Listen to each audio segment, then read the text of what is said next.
Welcome to Saturday Stories, the podcast that brings you a fresh story each week for your enjoyment and educational benefit. I'm your host, Marina Gabor, co-founder of Summit Writing. Thank you for joining me for this episode, where we'll be enjoying Katherine Mansfield's story, Miss Brill, a story of a woman's Sunday outing to a park. Miss Brill's characters revealed through a stream of consciousness narrative. According to encyclopedia.com, the story draws one of the most succinct and complete character portraits in 20th century short fiction.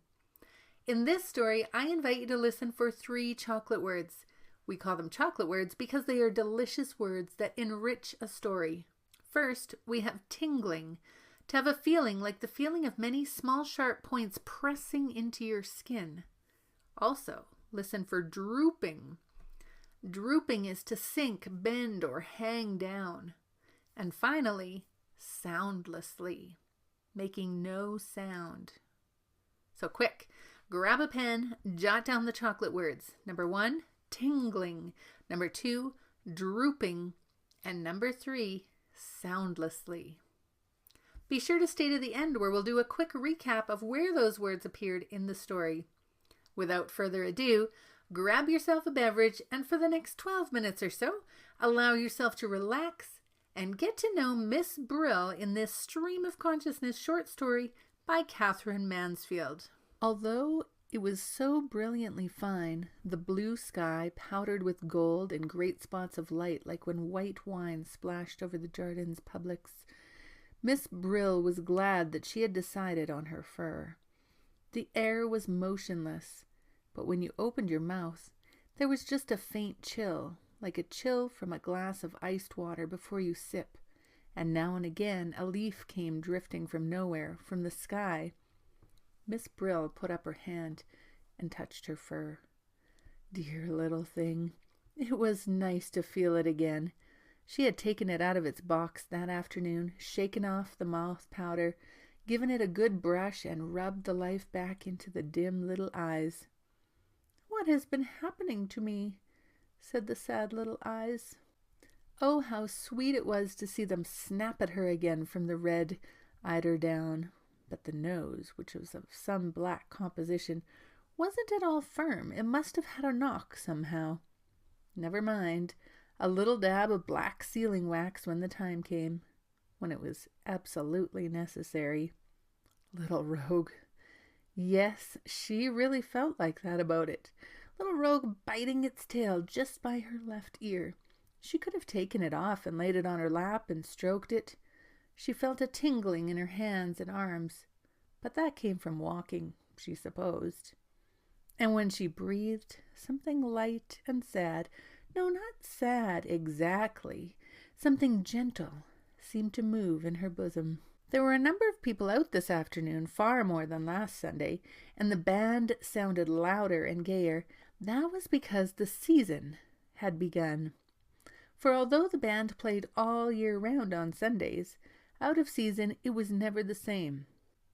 It was like someone playing with only the family to listen. It didn't care how it played, if there weren't any strangers present. Wasn't the conductor wearing a new coat, too?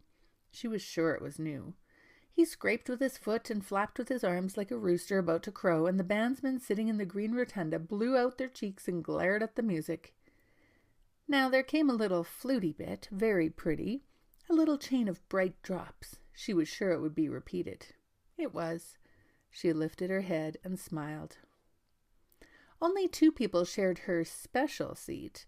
A fine old man in a velvet coat, his hands clasped over a huge carved walking stick, and a big old woman sitting upright with a roll of knitting on her embroidered apron. They did not speak. This was disappointing, for Miss Brill always looked forward to the conversation. She had become really quite expert, she thought, at listening as though she didn't listen, at sitting in other people's lives just for a minute when they talked around her. She glanced sideways at the old couple. Perhaps they would go soon. Last Sunday, too, hadn't been as interesting as usual. An Englishman and his wife, he wearing a dreadful Panama hat and she had buttoned boots, and she'd gone on the whole time about how she ought to wear spectacles. She knew she needed them, but that it was no good getting any. They'd be sure to break, and they'd never keep on. And he'd been so patient. He suggested everything. Gold rims, the kind that curved around your ears, little pads inside the bridge. No, nothing would please her. They'll always be sliding down my nose. Miss Brill had wanted to shake her. The old people sat on the bench, still as statues. Never mind. There was always the crowd to watch. To and fro, in front of the flower beds and the band rotunda, the couples and groups paraded, stopped to talk, to greet, to buy a handful of flowers from the old beggar who had his tray fixed to the railings. Little children ran among them, swooping and laughing. Little boys with white silk bows under their chins. Little girls, little French dolls dressed up in velvet and lace. And sometimes a tiny stagger came suddenly rocking into the open from under the trees, stopped, stared, and suddenly sat down. Flop, until its high-stepping mother, like a young hen, rushed scolding to its rescue. Other people sat on the benches in green chairs, but they were nearly always the same, Sunday after Sunday, and, Miss Brill had often noticed, there was something funny about nearly all of them. They were odd, silent, nearly all old, and from the way they stared, they looked as though they'd just come from dark little rooms, or even cupboards. Behind the rotunda, the slender trees with yellow leaves down drooping, and through them just a line of sea, and beyond the blue sky with gold-veined clouds. Tum-tum-tum, tiddle-lum, tum-tiddly-um, tum-ta, blew the band. 2 little girls in red came by, and 2 young soldiers in blue met them, and they laughed and paired and went off arm in arm.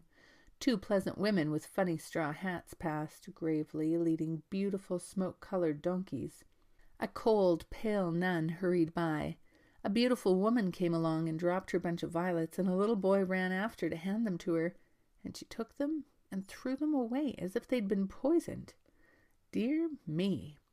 Miss Brill didn't know whether to admire that or not, and now an ermine toque and a gentleman in gray met just in front of her. He was tall, stiff, dignified, and she was wearing the ermine toque she'd brought when her hair was yellow. Now everything, her hair, her face, even her eyes, was the same color as the shabby ermine, and her hand, in its cleaned glove, lifted to dab her lips, was a tiny yellowish paw. Oh, she was so pleased to see him, delighted. She rather thought that they were going to meet that afternoon. She described where she'd been, everywhere, here, there, along the sea. The day was so charming, didn't he agree? And wouldn't he, perhaps? But he shook his head, lighted a cigarette, slowly breathed a deep puff into her face, and even while she was still talking and laughing, flicked the match away and walked on. The ermine toque was alone. She smiled more brightly than ever, but even the band seemed to know what she was feeling, and played more softly, played tenderly, and the drum beat, the brute, over again. What would she do? What was going to happen now? But as Miss Brill wondered, the ermine toque turned, raised her hand as though she'd seen someone else, much nicer, just over there, and pattered away. And the band changed again and played more quickly, more gaily than ever, and the old couple on Miss Brill's seat got up and marched away, and such a funny old man with long whiskers hobbled along in time to the music and was nearly knocked over by 4 girls walking abreast. Time for a little break. The American novelist and nonfiction writer Anne Lamott says, "Becoming a better writer is going to help you become a better reader, and that is the real payoff." This is backed up by research done by Graham and Herbert in 2011. They studied this reading-writing connection and found evidence that high-quality writing instruction can improve your reading comprehension, reading fluency, and word-solving skills. That's why we do Saturday stories at Summit Writing. I invite you to try a 14-day free trial so you can see for yourself how writing instruction can improve your reading comprehension, fluency, and word-solving skills. Go to summitwriting.net and sign up for your free trial today. Now, let's get back to our story. Oh, how fascinating it was, how she enjoyed it, how she loved sitting there watching it all. It was like a play. It was exactly like a play. Who could believe that the sky at the back wasn't painted?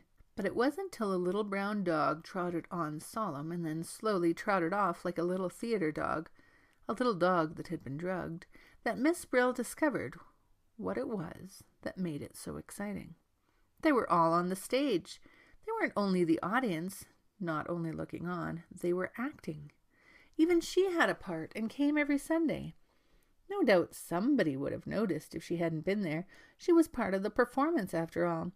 How strange she'd never thought of it like that before, and yet it explained why she made such a point of starting from home at just the same time each week, so as not to be late for the performance.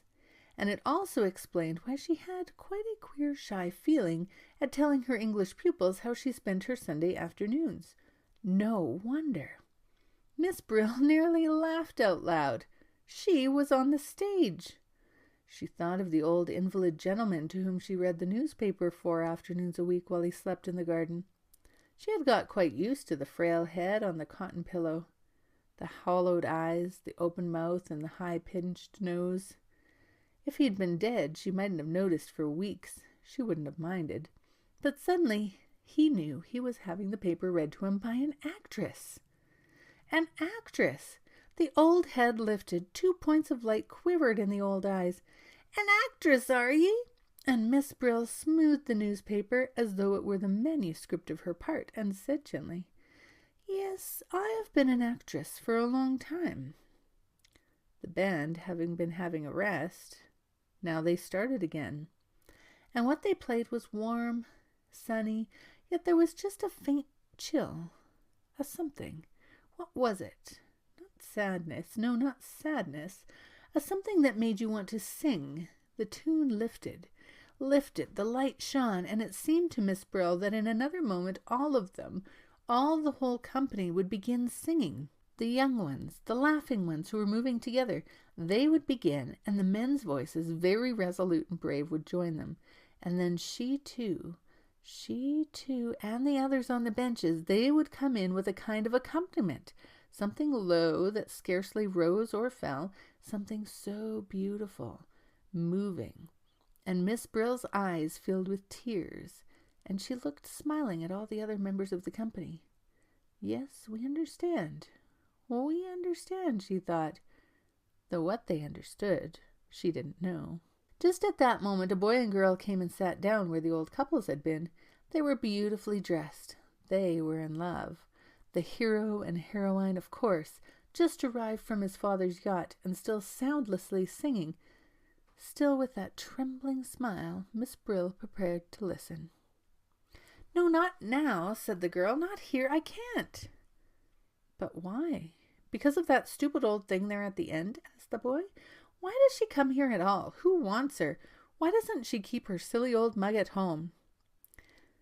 "It's her fur, which is so funny," giggled the girl. "It's exactly like a fried whiting." "Be off with you," said the boy in an angry whisper. Then, "Tell me, my petite chérie." "Not here," said the girl. "Not yet." On her way home, she usually bought a slice of honey cake at the baker's. It was her Sunday treat. Sometimes there was an almond in her slice, sometimes not. It made a great difference. If there was an almond, it was like carrying home a tiny present, a surprise, something that might very well not have been there. She hurried on the almond sundaes and struck the match for the kettle in quite a dashing way. But today she passed the baker's by, climbed the stairs, went into the little dark room, her room like a cupboard, and sat down on the red eiderdown. She sat there for a long time. The box that the fur came out of was on the bed. She unclasped the necklet quickly, without looking, laid it inside. But when she put the lid on, she thought she heard something crying. Did you hear the chocolate words in the story? Tingling. Little rogue, yes, she really felt like that about it. Little rogue biting its tail just by her left ear, She could have taken it off and laid it on her lap and stroked it. She felt a tingling in her hands and arms, but that came from walking, she supposed. Drooping. Behind the rotunda, the slender trees with yellow leaves down drooping, and through them just a line of sea, and beyond the blue sky with gold-veined clouds. Soundlessly. Just at that moment, a boy and girl came and sat down where the old couple had been. They were beautifully dressed. They were in love. The hero and heroine, of course, just arrived from his father's yacht, and still soundlessly singing, still with that trembling smile, Miss Brill prepared to listen. If you'd like to read this story and explore the passages with those chocolate words, click on the link in the show notes, sign up to join the Summit Reading Challenge. You'll get a new challenge each month and a story delivered to your inbox each week. Thank you for joining me for Saturday Stories. If you enjoyed this episode, please give it a like and click subscribe so you'll be the first to know when a new episode is released. Until next time, keep reading and writing.